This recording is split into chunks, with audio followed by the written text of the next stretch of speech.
আসসালামু আলাইকুম রহমতুল্লাহি ওয়া বারাকাতুহু। আমার প্রিয় ভাইয়ারা আপুরা সবাই কেমন আছেন? আশা করি সবাই ভালো আছেন। আলহামদুলিল্লাহ, আল্লাহর অসীম রহমতে আমিও ভালো আছি। তো প্রতিদিনের মতো চলে আসলাম নতুন একটি ভিডিও। আজকে এই ভিডিওটা শুরু করলাম সকাল থেকে, ফুল বাগান থেকে। তো সবাইকে গোলাপ ফুলের শুভেচ্ছা। আর এদিকে আটা সেদ্ধ করে থুয়ে দিচ্ছি। আর এদিকে পিঠা বানাচ্ছে আমার ছোট বোন আর আমার যে মেয়ে। তো এই পিঠা বানানোর ভিডিওটা আরও 2 দিন আগে করা ছিল। এই পিঠাটার নাম হচ্ছে সিয়াই পিঠা। এটা বেশিরভাগ মানুষ বাগেরহাটের মানুষই খায়, খুলনা মানুষও খায়। তো খুলনা মানুষ চেয়ে বাগেরহাটের মানুষই বেশি খায়। এক নামে সবাই চিনে সিয়াই পিঠা। তো এদিকে আমি সেদ্ধ করে করে এই যে গাবলায় রাখছি, আর কতকে এখনও সেদ্ধ হয় নাই। আর এই পিঠাটা খেতে হয় হাঁসের মাংস দিয়ে, সবচেয়ে ভালো খাওয়ার মজাই লাগে। হাঁসের মাংস, মুরগির মাংস, গরুর মাংস দিয়ে খেতে হয়। তো এদিকে মুরগির মাংস রান্না করার জন্য চলে আসলাম। মুরগির মাংসের জন্য কষাচ্ছি ময় মশলা। তো আমি এখানে আগে গরম মশলা দিয়ে দিচ্ছি, পরে পেঁয়াজ, আদা, রসুন, জিরা বাটা সব মিশিয়ে দিয়ে এখন কষাচ্ছি। আর আমার ভিডিওটি যদি আপনাদের কাছে ভালো লাগে অবশ্যই এটা লাইক, কমেন্ট, শেয়ার ও সাবস্ক্রাইব করবেন প্লিজ। পাশে বেল আইকন ক্লিক করবেন যাতে পরবর্তীতে ভিডিও আপলোড করলে আপনাদের কাছে পৌঁছে যায়।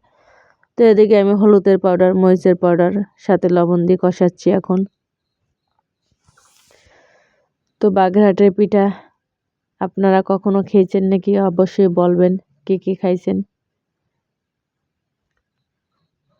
তো আমি এখন এই একটু পানি দিয়ে কষাবো মশলাটা।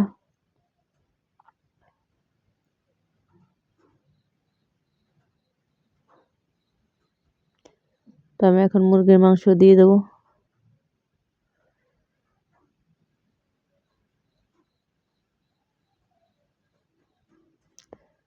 মুরগির মাংস রান্না করা হয়ে গেলে পরে হাঁসের মাংস রান্না করব।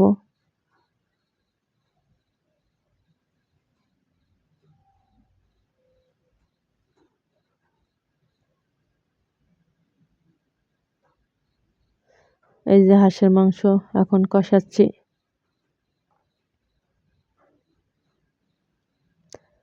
একটা হাঁস আর মুরগি হচ্ছে 2টা। হাঁসের তো কোনো মাংসই হয় না, কোনো রকম একটু হয়, তাও আর গরু বেশিরভাগ।